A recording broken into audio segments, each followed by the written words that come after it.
Assalamualaikum warahmatullahi wabarakatuh. Waalaikumsalam warahmatullahi wabarakatuh. Bismillahirrahmanirrahim. Alhamdulillahirabbil alamin. Allahumma shalli ala sayyidina Muhammadin wa ala alihi wasallam. Israh li sadri wa yassir li amri wa hlul 'uqdatam min lisani yafqahu qawli. Kepada Bapak jamaah salat duhur dan mushola Polsek Aras yang sangat memuliakan, alhamdulillah oleh Allah sehingga kita bisa melaksanakan perintah Allah salat duhur berjamaah. Mudah-mudahan amal-amal ibadah kita diterima oleh Allah Subhanahu wa taala. Amin ya rabbal alamin. Imam Al-Ghazali niku nate matur dumateng murid. Wahai muridku, apa yang paling dekat di dunia? Lajeng mriki matur Imam Al-Ghazali, wahai guruku, yang paling dekat di dunia itu darah, napas, urat nadi. Apa kata Imam Al-Ghazali? Betul wahai muridku, apa yang engkau katakan, napas, darah, urat nadi itu paling dekat kepadamu di dunia. Tapi ada yang paling dekat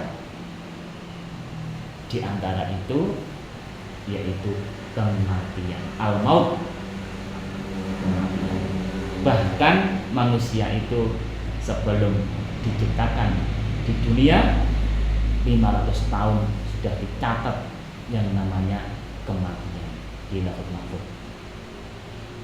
Usianya berapa, rezekinya berapa, jodohnya siapa, semua sudah tercatat lengkap, termasuk kematian itu di Lauhul Mahfuz. Itu 500 tahun sebelum manusia diciptakan di dunia. Oleh karena itu, mari Bapak, bahwa kematian kita itu sudah dicatat, tinggal kapan antrian kita dipanggil oleh Allah sesuai dengan catatan Allah, sesuai dengan jadwal kematian kita.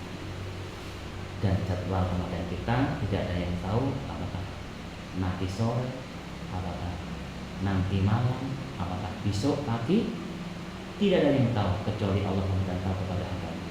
Tetapi yang jelas kematian itu sudah dijadwal dan pasti kita akan mencicipi kullu nafsin dha'iqatul maut, akan mencicipi yang namanya kematian. Dan kematian itu kalau sudah datang tidak ada alasan, suka nggak suka, seneng nggak seneng, pasti akan datang dan tidak bisa maju dan mundur. Itulah al-maut yang paling dekat kepada kita di dunia ini.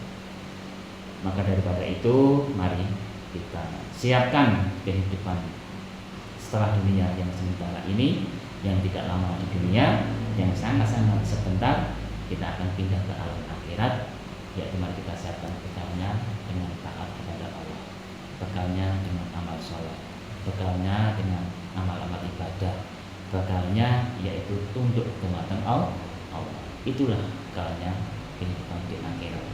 Tapi kalau kita tidak mempersiapkan bekal taat kepada Allah, ketika kita pindah di alam kubur, di mizan, di sirat, di padang mahsyar, akan mengalami kesusahan yang sebenarnya kesusahan, akan mengalami kesakitan yang sebenarnya kesakitan, akan mengalami kegelisahan yang sebenarnya kegelisahan.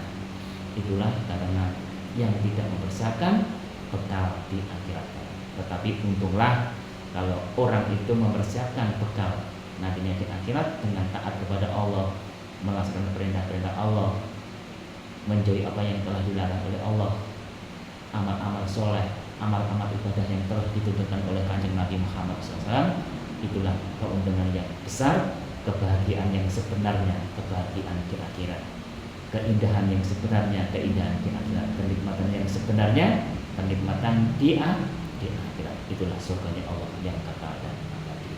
Mudah-mudahan kita masih diberikan waktu dan bisa beramal soleh, mempersiapkan bekal kehidupan di akhirat yang itu yang pasti. Dunia maslahatul akhirat. Dunia itu tempatnya untuk menanam keapian, dunia tempatnya untuk menanam kebaikan, dunia tempatnya untuk menanam kebagusan. Ya, di dunia ini tidak ada lagi, di alam kubur tidak bisa menanam kebaikan, di alam barzakh tidak akan bisa menanam kebaikan, di alam sirat tidak akan bisa menanam kebaikan. Ya di dunia ini satu-satunya untuk menanam kebagusan yaitu amal soleh.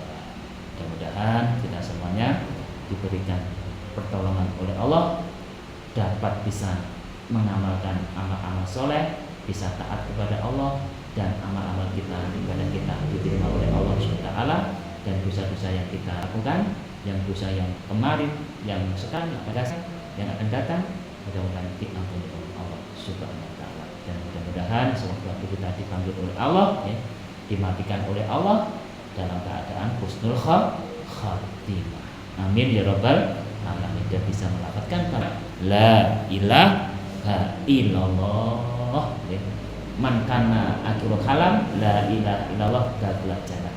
Barang siapa yang di akhir hayatnya bisa mengucapkan kalimat la ilaha illallah dakhala jannah, mlebu surgane Allah.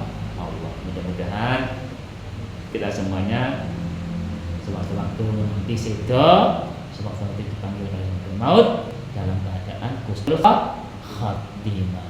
Amin ya rabbal alamin. Al-Fatihah.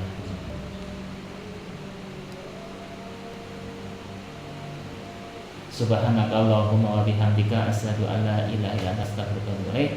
Mohon maaf. Wassalamualaikum warahmatullahi wabarakatuh.